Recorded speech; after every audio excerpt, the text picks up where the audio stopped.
안녕하십니까. 순천 성경심례교회 박인기 목사입니다. 오늘은 교인들에게 성경을 필사하라는 엉터리 목사들에 대해서 말씀드리겠습니다. 많은 교회들이 이 세상의 시류에 따라 연말을 아주 바쁘게 지냅니다. 대부분의 교회들은 성탄절을 전후로 송구영신 예배가 끝날 때까지 특별 새벽 기도회를 하기도 하고 올해를 마무리하고 새해를 잘 계획하기 위한 모임을 갖기도 합니다. 교인들은 1년을 돌아보면서 기도가 부족했다거나 전도를 많이 하지 못했다거나 성경을 많이 읽지 못했다는 등 여러 가지 부족한 것들을 새해부터는 잘해보겠다는 다짐을 하기도 합니다. 이런 일들이야 교인들이 항상 해야 하는 것으로 여기기에 잘해보겠다고 개인적으로 계획을 세우는 것은 잘못된 일이라 할 수 없습니다.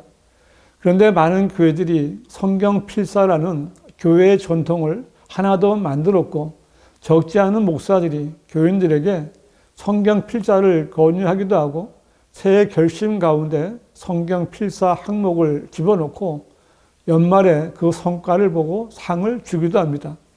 상을 주는 항목도 개인적으로 하는 성경 필사부터 가족이 함께 참여하는 성경 필사, 구역이 함께 참여하는 성경 필사, 부서가 함께하는 성경 필사 등 다양합니다. 이렇게 되면 종교인이 성경 필사를 하지 않을 수가 없게 되고 은근히 경쟁까지 하게 되거나 개인적으로 성경 필사를 새해 결심으로 하는 교인들도 생깁니다. 그런데 이렇게 처음에 교회에서 하라고 하니까 시작했거나 상에 대한 은근한 기대로 시작한 성경 필사는 두 가지 결론을 맞게 되는데 하나는 하다가 중간에 포기하는 것이고 하나는 끝까지 성경 필사를 마치는 것입니다. 문제는 이제 성경 필사를 다 했으니 이것을 어떻게 해야 할까입니다. 이렇게 정성을 다해서 쓴 것을 어떻게 할까? 그것을 쓰면서 느꼈던 감정들, 점점 필사량이 늘어나면서 뿌듯했던 감정들을 생각하면 얼마나 좋습니까? 그때 교인들은 자기가 성경을 필사했다는 사실을 대단한 것으로 여기는 마음이 생기는 것입니다. 내가 하나님의 말씀인 성경을 손으로 썼다는 성취감과 도중에 포기하지 않고 끝까지 해냈다는 자부심 또한 대단한 기쁨이 되는 것입니다. 성경 필사를 권유했던 교회 목사들은 교인들이 필사한 것을 책으로 제본까지 해주면서 대단한 일을 한 것처럼 상을 주고 칭찬을 하니 이것도 자랑거리가 됩니다. 성경을 필사한 사람이 나이가 많은 장로들이나 권사들이라면 그렇게 필사해서 제본한 책이 집안의 가보가 되는 것입니다. 아마 많은 가정에 이런 가보 성경이 있을 겁니다. 우리 집에도 있습니다.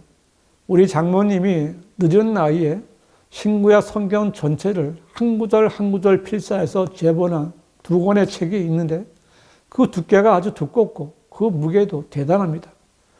우리 장모님은 그 책을 볼 때마다 자신이 성경 필사를 완수했다는 자부심에 그렇게 성경을 필사했더니 성경을 더 잘 알게 되었다고 자랑처럼 말하기도 하지만 저는 나이 든 권사들과 장로들에게 성경을 필사하게 한 그 목사에게 화가 납니다.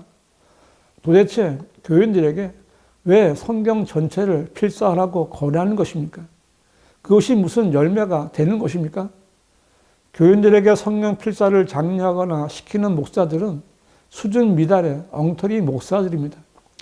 왜냐하면 성경에는 성경을 읽고 암송하고 묵상하고 상고하고 공부하고 가르치고 성경대로 믿고 행하라는 명령은 있지만 성경을 필사하라는 말씀은 없기 때문입니다.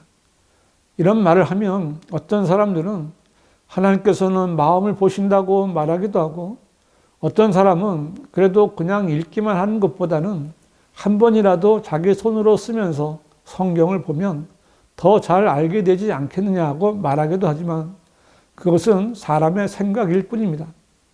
하나님께서는 하나님의 생각과 사람의 생각이 다르다고 분명히 말씀하셨습니다. 그렇다면 사람은 하나님의 생각과 사람의 생각 가운데 어느 쪽을 따라야 하겠습니까? 하나님을 믿겠다고 하나님 앞에 선 사람은 하나님의 생각과 그분의 명령에 순종해야 합니다. 아담이 어떻게 죄를 짓고 죽게 되었습니까? 하나님께서는 아담에게 동산의 모든 나무에서 나는 것을 마음대로 먹을 수 있는 자유를 주셨습니다. 다만 한 가지 나무에서 나는 것만은 먹지 말라고 금하셨습니다.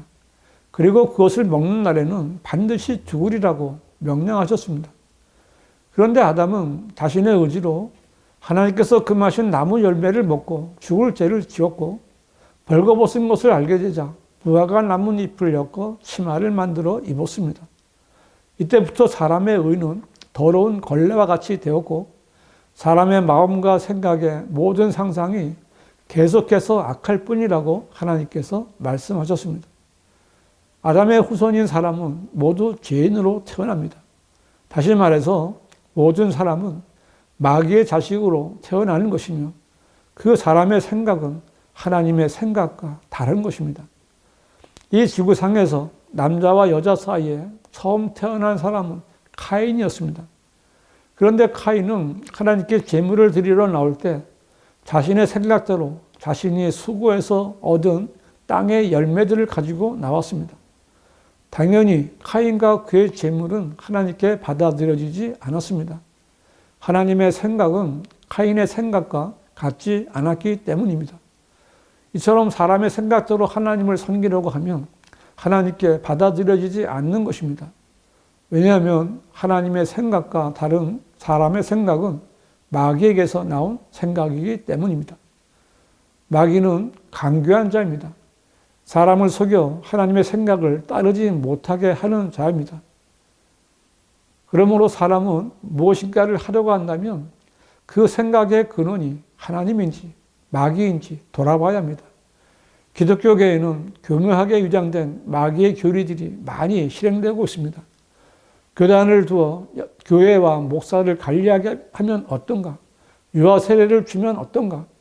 교인들이 모여서 통성기도나 방언기도를 하는 것이 어떤가? 여자 집사, 여자 권사, 여자 목사를 두는 것이 어떤가? 성직자와 평신도를 구분하는 것이 어떤가? 교회 절기를 만들어 지키는 것이 어떤가? 헌금을 작정해서 내게 하는 것은 어떤가? 등등 성경과 다른, 다시 말해서 하나님께서 하지 말라고 금하신 일들이 교회 안에서 버젓이 행해지고 있는 것입니다. 예수님 당시에 이렇게 행하던 바리새인들과 서기관들에게 너희 자신의 전통을 지키기 위해 너희가 하나님의 계명은 쉬버리는도다 라고 말씀하셨고 너희는 너희가 전수한 너희의 전통으로 하나님의 말씀을 폐기하느니라 또 이와 같은 많은 일을 자행하고 있도다 라고 책망하셨습니다. 지금 교회 시대에 목사들이 교인들에게 성경을 필사하게 하는 것도 바로 이런 일들처럼 책망을 받을 일들이며 하나님의 말씀들을 저버리고 마귀의 생각을 따라가는 일입니다. 목사들이 아무 생각이 없이 교인들의 의를 드러나게 하고 육신적인 열성을 부추겨서 사람들에게 인정받게 하고 우쭐하게 만들려는 마귀의 뜻을 따라가게 한 것입니다. 교회가 이렇게 세상과 마귀의 뜻을 따라가자 거기에 맞게 기독교계 출판사들에서도 다양한 성경 필사 노트를 만들어서 교인들에게 팔고 있습니다. 기독교 방송국에서도 성경을 필사하다 보니 죽을 병도 낫고 장로까지 되어 인생 역전을 이뤘다는 어떤 장로가 나와서 성경 필사가 대단한 것처럼 자랑도 하지만 성경에는 성경을 필사해서 병이 낫다거나 어떤 능력이 생긴 경우는 전혀 없습니다. 결국 성경 필사는 세상과 마귀가 합작해서 교인들에게 하지 않아도 될 일들을 하게 하여 사람들의 육신적인 의를 자랑하게 하고 출판사가 돈을 버는 수단이 된 것입니다. 어떤 여자 목사가 창세기부터 요한계시록까지 성경을 필사했고 필사가 끝나는 날 요한계시록을 필사한 공책을 들고 어떤 모임에 가서 은근히 자기가 성경 전체에 필사한 것을 자랑하려고 했는데 그때 어떤 사람이 성경이 있는데 보고 읽기만 하면 되는데 왜 눈 아프고 손이 아프게 필사를 하느냐고 물었다는 것입니다. 참으로 바른 말을 한 것입니다. 그러나 그 여자 목사는 그런 말에 전혀 개의치 않고 자신은 그저 자기가 성경 필사를 시작해서 완성한 것이 기뻤다면서 성경을 한 번 필사하는 것이 성경을 10번 읽는 효과가 있다거나 성경을 쓸 때 하나님께서 함께 해주심을 느꼈다고 했는데 성경에는 이런 말씀이 전혀 없습니다. 그야말로 쓸데없는 일을 하면서 그럴듯하게 근거 없는 말을 한 것에 불과합니다. 저는 개인적으로 개역 성경 전체를 20번 필사한 사람을 만난 적이 있습니다. 그 사람은 전무후무한 그 필사 성경 20권을 증거로 기네스북에도 이름을 올리고 성경 필사 최고 기록을 가진 사람으로서 그것을 자랑하고 간증하면서 살려고 했던 사람이었습니다. 그런데 그 사람이 어느 날 한글 킹제임스 성경을 만났고 자신이 쓰는 성경이 변개된 것은 물론 자신이 아직 구원도 받지 못했다는 사실을 알게 되었다고 했습니다. 구원받은 후에 그 형제는 자신이 근 20년 동안 필사한 개역성경 20권을 아무 미련도 없이 모두 쓰레기통에 던져버렸고 헛된 종교 생활을 끝냈다고 간증했습니다. 개역성경이나 개역 개정판을 필사하는 교인 여러분, 여러분은 그 성경의 마태복음 24장 35절에서 천지가 없어지겠으나 내 말은 없어지지 아니하리라는 말씀을 필사했을 것입니다. 그러나 그 뒤에 마가복음 9장 44절, 46절에 없음을 뭐라고 썼습니까? 마태복음 23장 14절과 마태복음 18장 11절을 없음이라고 쓰셨습니까? 이상하지 않습니까? 예수님께서는 내 말은 없어지지 아니하리라고 말씀하셨는데 왜 여러분이 보는 성경에는 예수님의 말씀을 없애버렸습니까? 예수님께서 거짓말을 하신 것입니까? 아니면 성경이 변개된 것입니까?